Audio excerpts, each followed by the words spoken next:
Okay, so I'm trying to think of the actual date. It was July, I don't know, 15th. I'm not even sure the exact date. I don't know how I found the video. If somebody sent it to me, said, hey, check this guy out, or I was just searching YouTube for something and found it. Cannot remember anymore. And this guy claims to be maybe like real spiritual slash psychic. I'm not sure. Has a nice gentle voice to him, nice tone. Doesn't seem to be egotistical. Just very calm, relaxing kind of guy, seems like. So I noticed he just joined YouTube like March maybe of 2011. I think somewhere early 2011. And currently right now he's got like 97 subscribers, but the video that caught my eye, well, let me just finish. The video that caught my eye was something about on or about July 20, 2011. There will be news of, or basically news in which you'll come to realize it'll kind of be set in stone at that point that there is no and will be no economic recovery, financial problems, to basically be out in front of everybody. No longer, okay, now there's a problem, it's not going away. Oh my God. It'll be big news, it's not going to get better, and he thinks it's going to lead to what he calls a flash crash. Fast, brutal crash, which may not be till late 2011. But anyways, so I watched the video. Again, this was prior to July 20th. So, because of my brain being what it is, not being able to retain all of this crap that I study and have a lifestyle and go to work and, use my brain for other purposes than just, news and, doom and stuff, whatever. So I went into my Outlook calendar, created an entry. July 20th, 2 o'clock p.m., let's say. Check to see if there's any news that's big news, financial news, big news, something like that. So that day came. Oh, there's that reminder. Okay, cool. Let me read it. Oh yeah. Well, no, I don't have to go looking for news if it's not blatantly obvious. Clearly, it's not a hit. But in this video, although it states, I think even the title might have it, July 20th, he says in there it's on or about this date, and basically it's late July, but we're gonna go with the 20th. So that wasn't that long ago. And we just saw what happened this week, namely Thursday and Friday. An absolute, especially Thursday, absolute bloodbath. Not just on the stock market, the U.S., the world markets, period. Not just the Dow either. We're talking markets. Everything was affected. Gold and silver. Even though gold has rebounded and pretty much held firm where it's at in the 1660 range. Silver's not really down much. It's $38. I mean, it's not like it got hammered. When you look at the price, it was 40, now it's 38. I mean, it's $2 basically. So, anyways, I set it again to remind myself like 3 days later. It pops up 3 or 4 days later, whatever it was. Still no news. Okay, I may have to write this guy off. I always give everyone the chance. I gotta be fair.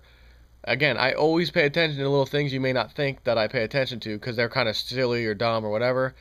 And I hold on to them just to make sure. Is it silly or dumb? Was it nonsense? Is this a bad source? Yes? Okay, throw it away. No harm done. I didn't really mention it anyways, and I didn't base my life around it, that's for sure. Throw it away. So because that date came and went, I waited 3 or 4 days, whatever.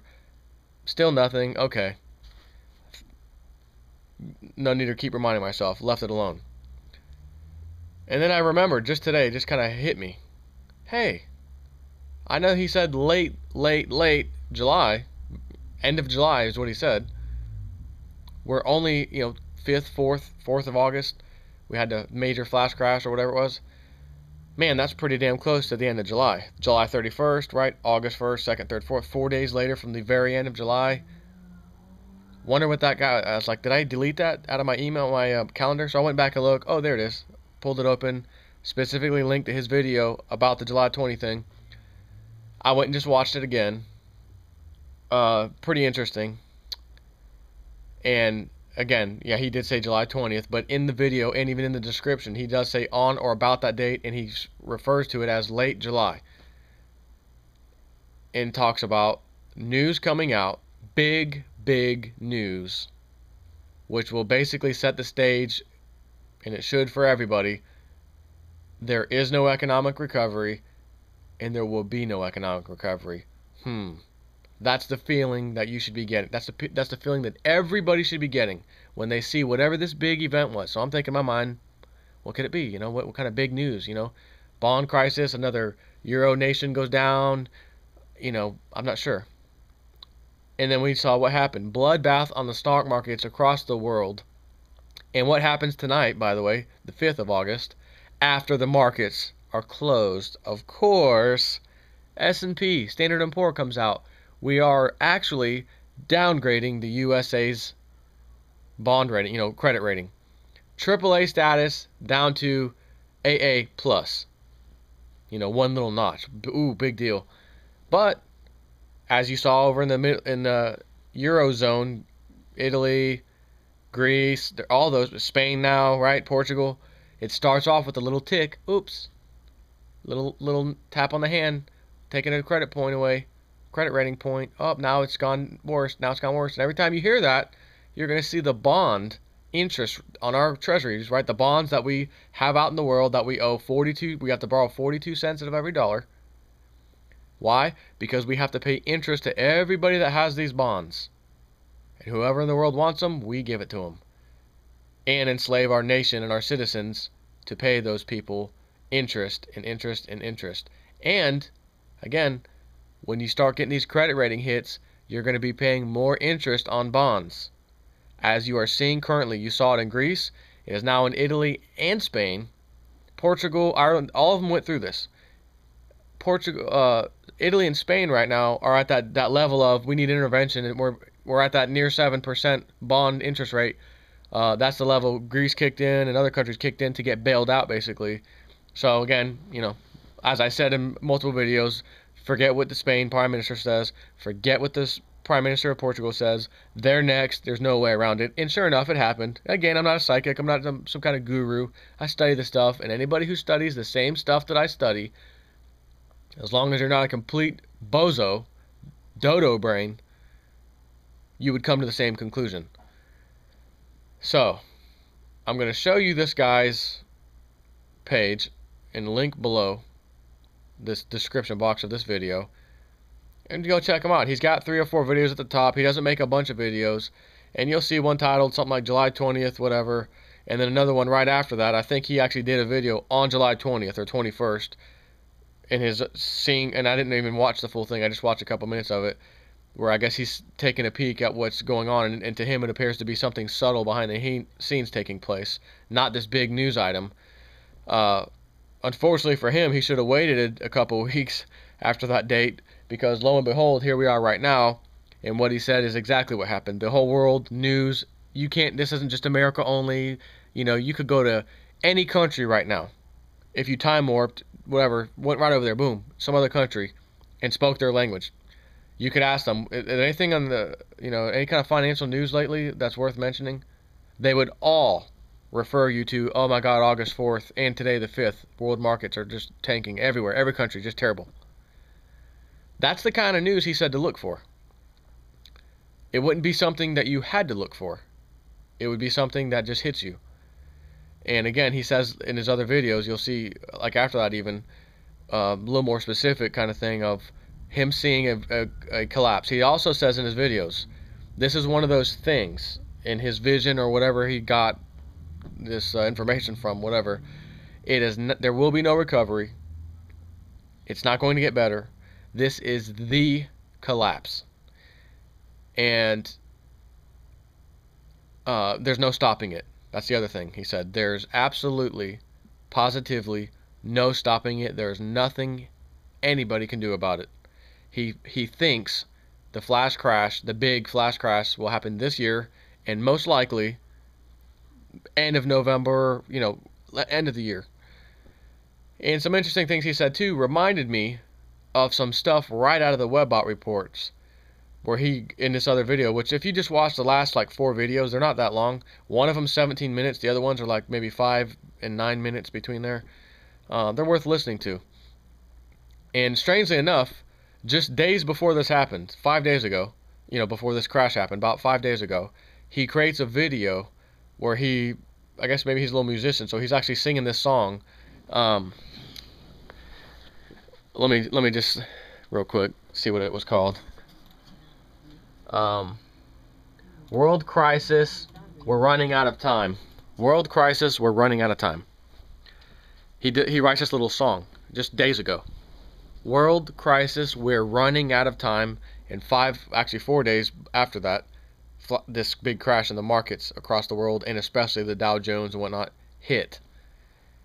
So I said, okay, again, I threw them in the garbage can for a minute, because July 20th, 23rd, 24th came and went. Okay, sorry, I'm out.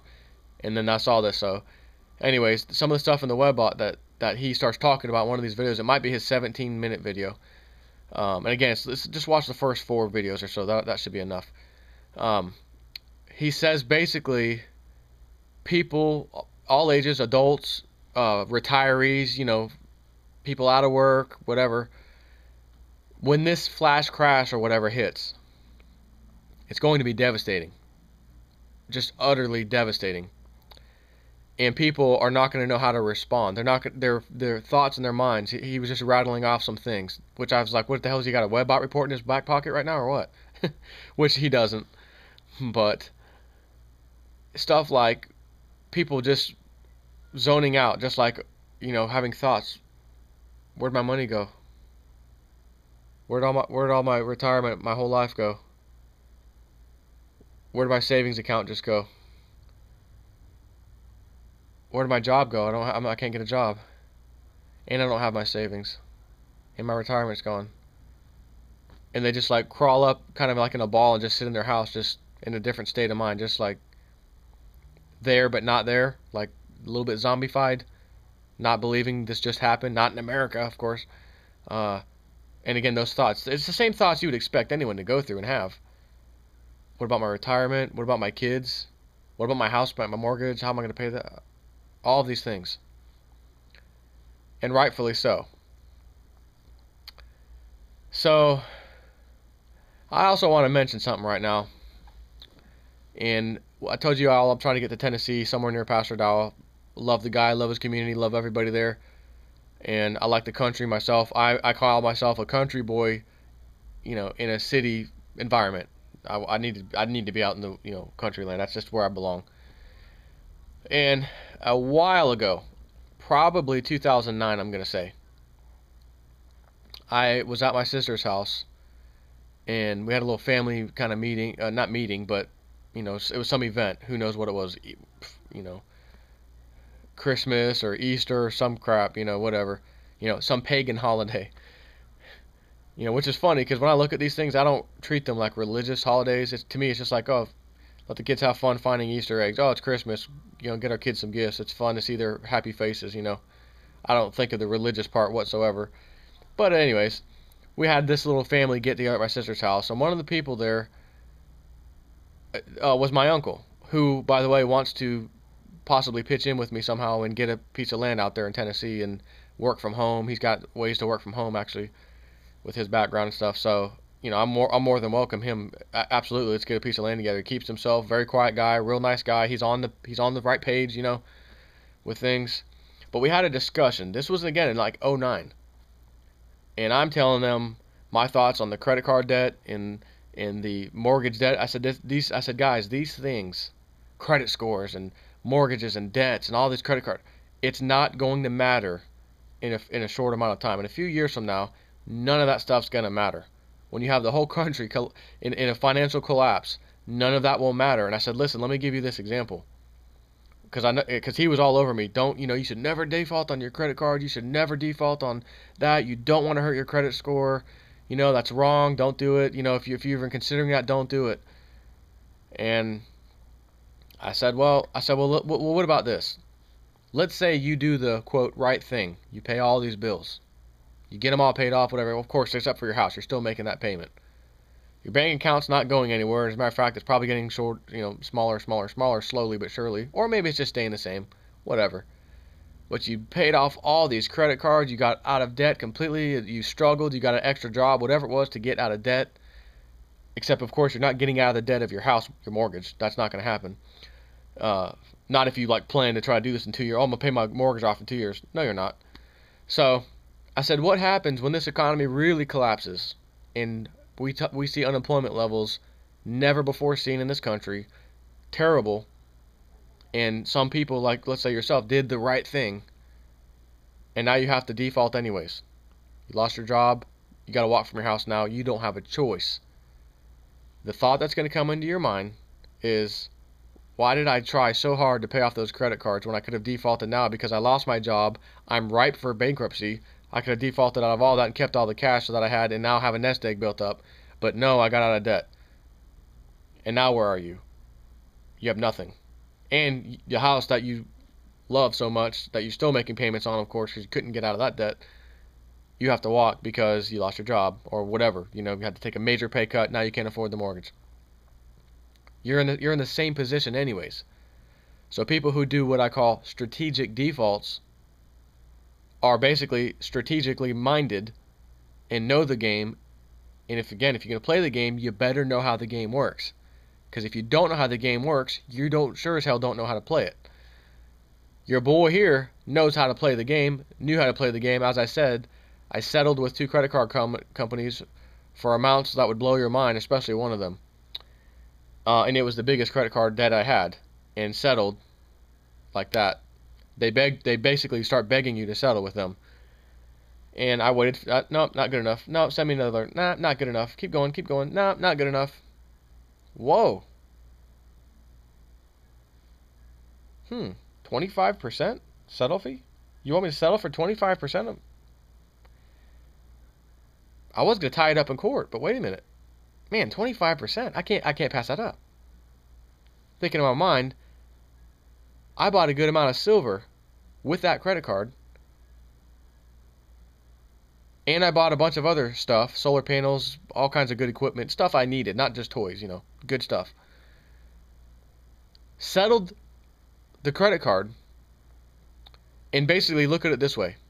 I sold some of the silver that I bought with that credit card, not my whole stash of silver, just the silver I bought with the credit card. Some of that silver I sold due to the increase of price of the silver during that time period, which wasn't a whole lot, but it was definitely a nice little bit. I sold some of the silver, paid off the entire credit card, and they were very happy. And believe me, I was happy too. And I got to keep my silver, solar panels, and several other things that I bought. Free and clear, have a nice day. So, again, when banks create money out of thin air, what's the harm anyways, for one thing? And secondly, when they try to jack you up by jacking rates up, when you didn't do anything wrong and you had absolute 700 plus credit score, like I did, and then they come to you and try to rape you with credit increases on your fees for no reason, just some bullcrap reason, that's not even a reason. Oh, basically we're allowed to jack you up, so we're going to. Yeah, they didn't know they were talking to Realist News. They didn't know that. But they must not have read my disclaimer that you're dealing with Realist News, and I don't play that. So I said F off. And they said, oh, is that Realist News we're messing with? Yeah. Send them the 25% settlement fee. Okay. Yeah, got you covered. Paid it off. Have a nice day. So anyways, back to my story. My uncle works for a healthcare type of provider. He works with corporate accounts. I'm not sure exactly what he does. And in 2010, major cuts in the company. He was sweating a little bit, he told me. He was nervous. But 2 immediate co-workers, same level as him, got the can. See ya. He lucked out, kept his job. And I thought to myself in 2010, well, not then, but recently, I was thinking, hey, I remember that conversation we had in 2009. I didn't bring this up to him because I don't want to, I don't want to argue with him or hurt his feelings or anything. He's a nice guy. I like him. But this is a good story. So, I was yelled at basically by my sister and him and, you can't do that. That's wrong and this and that. Is it? If a company has a turd of an asset that's draining the company, they get rid of it. End of story. Dump the asset. We're tired of it. Get rid of it. All right, bye. See you later. Then the company recovers and go on. It's a business decision, nothing else. So don't give me this crap of the right thing. The right thing. Is government doing the right thing? No. Are the banks doing the right thing? No. How about the Federal Reserve, who is the money creator, printer of the country? Are they and have they been doing the right thing for the last 99 years? No. Or 98 years. No, they haven't. But you silly bastard, you better do the right thing. And those who keep doing the right thing and continue while everything collapses around them to do the right thing are going to be the last people standing and the worst hurt and the worst off, because they're going to be mad saying, hey, I did the right thing, man. While the collapse was happening, I could have stopped paying that and I could have stopped doing this, but I didn't. I chose to because you guys told me the recovery was coming. Well, listen, we made a mistake. You know, I love the government. We misspoke. We misspoke. It was unforeseen. Unforeseen. Matter of fact, it was the Middle East. Middle East problems caused our economy to collapse. Just some nonsense. At the end of the day, does it matter? No, because you're still stuck there who tried to do the right thing. I love that word. My little quotes. Do the right thing. I love it. The right thing is taking care of yourself and your family and making sure you see out into the future the trend of what's coming and doing the right thing now. Your own right thing. Not what the banks and the government and all these bozos tell you is the right thing. So anyways, 2010 comes, he gets almost cut. Not quite. Recently, they're at it again. They offered pay packages and, get lost packages. Pretty handsome get lost package. And he's on the fence right now of should I take it, should I not? And I told him my opinion, my advice, take it and run. Because if you don't take it, it's the only shot you get at that opportunity. And if you do get cut in the very near future, of course, you lose out on that opportunity and get a crappier opportunity of severance pay. And that's it. I'm not going to get the specifics of what he was offered or anything else. But I told him to take the money and run now. Because you're going to get cut later on. It's probably guaranteed and you just don't know it yet. When they come to you and send you a package, they're letting you know in advance, hey pal, we appreciate you working for us for 15 or 20 years or whatever. You may want to take this. Like at Verizon, they did the same thing at Verizon with the Verizon employees and the guys who've been there forever. Here's your package, take it or not take it. A lot of them chose, I want to stay working, I don't want to take the package. Guess who got cut? But the way they did it at Verizon is, you're getting written up for that. Yeah, you're going to get written up for that too. By the way, you're going to get a third write-up for that. I'm not doing anything wrong though, really. I mean, what they're doing is writing you up so that legally we have a reason to let them go. Get lost, you can't sue us, we wrote you up 3 times, corporate policy, have a nice day. And then they get almost nothing to leave. So, my question would be basically, remember that conversation we had in 2009 at my sister's house? Everyone was blasting me, do the right thing, you gotta do the right thing, and don't do that. You're basically telling me you're gonna get cut. And you have you have a mortgage on your house, whatever. How would you pay that if you lost your job and couldn't find another one? How could you continue paying it? To the average person, basically, especially. So, my advice, at least in my mind right now, was sound advice. Sure, it doesn't sound right now, because not paying is not right. This is part of the problem. People not paying people, and it spreads and this and that. Not really. No, it has to do with your government and the banks that control your government. And the bailouts of the trillions of dollars, and again, the bonds that our government issues to countries that are putting us in debt to other countries. And by the way, it's not necessarily other countries, it's the other countries' central banks that are buying all these bonds. So our central bank, we have one, and China has one, and Japan has one. Everybody's got a central bank. And they're the ones buying up, for the most part, all of these bonds, huge percentage of the bonds. And then they're just sitting on collecting interest. So the central bank, or central banks of the world, are sitting around, passing paper around, passing bonds around from other countries, putting all countries in debt to all other countries, basically. and collecting interest off of all these countries. So it's really absurd and just nonsensical when you look at the whole thing. So, if you see a car coming and you're standing in the street and you see the light turn red, you have the right of way now to cross the street, right? You're doing the right thing. You're crossing the street. My little walk sign, it's green, it says to come on, so I'm coming on. But you stop to look and notice that the car isn't stopping. But hey, I'm doing the right thing. It's my light's green. My credit score is 700. I'm going to walk across the street. I'm doing the right thing. But if you did the wrong thing, that one moment in time, and back up, car ran the red light, flew right past you. That car was actually your government and all the bankers and central banks inside of it, by the way, flying down the street to crush you. You backed up and did the wrong thing. But you just saved your life. You just saved your family from losing their father, right? But you didn't do the right thing. Hey, you didn't do the right thing. That's what we're comparing this to. Your financial livelihood, the potential of you being able to feed your family in the very near future the way you can right now, is all going to be affected. So yeah, it's not good to be in debt. Let me tell you, it is not good to be in debt.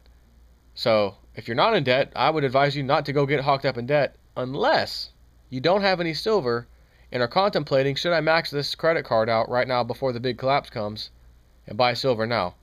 In my opinion, not only yes, but hell yes. For any other reason, I don't know about that. Because as I've said before, and people have said, everyone gives the argument, well, if gold and silver skyrocket to the level you're thinking, then so is bread, so is milk, so is gas, so is everything. No. Prime example, and I had to use this example today on that guy Raw Dog, whose headline title was, I'm selling all my silver and getting gold. I commented, dude, don't be crazy. That's dumb. Don't even do that. It was 65-to-1 ratio with gold. Silver was. It went down to 35-to-1. It's now hovering around 45 or 50. Why would you do that? It's already outperformed gold once, and it's going to again. Well, look what's happening over the last week and 2 weeks or whatever. It hasn't gone anywhere, and gold is going way up. So I don't know what you're talking about. I said, okay. So I responded back again. In the last 7 to 10 years or so, the price of silver was $4 an ounce, and the price of gold was $250 an ounce. Silver, at today's price, and again, I recognize it's actually 38 and some change, but it was just 41, and it was 52, so we're going to call it 40, okay? Just bear with me. $4 8 to 10 years ago, whatever, $40 right this second. That's a 1,000% increase in price for silver. 1,000%. So I said, okay, take that, add 1,000% to $250 gold. Same time period. What does that equal? Well, that's $2,250. Or $2,500, excuse me. $250 gold 8 to 10 years ago equals $2,500 gold right now if you apply the same percentage that silver moved. But we all know gold's not $2,500, it's only $1,660 or so, right? Therefore, silver has already destroyed gold performance-wise. That was what then I messaged him back that. I didn't get a response back after that. But I hope he doesn't sell it and do that dumb mistake. So, anyways, I wanted to share all that with you, and I'm going to post a link of this guy that I told you about in the beginning of this video, his channel basically, and you can check it out and see what he said, because it sounds very much right. And even though he's a little late on the July 20th time frame, he did say the very end of July. We're in August, first few days. Okay, I got to give him some credit. And when he starts using some of the words later on in his other video to describe the flash crash and what happens and what goes through people's mind and what they start saying, I swear to God, I was like, he must have a Webbot report somewhere. But you'll come to know there's no way this guy reads the Webbot report. There's just no way. But anyways, that's it. I'm going to post that link for you, and take care.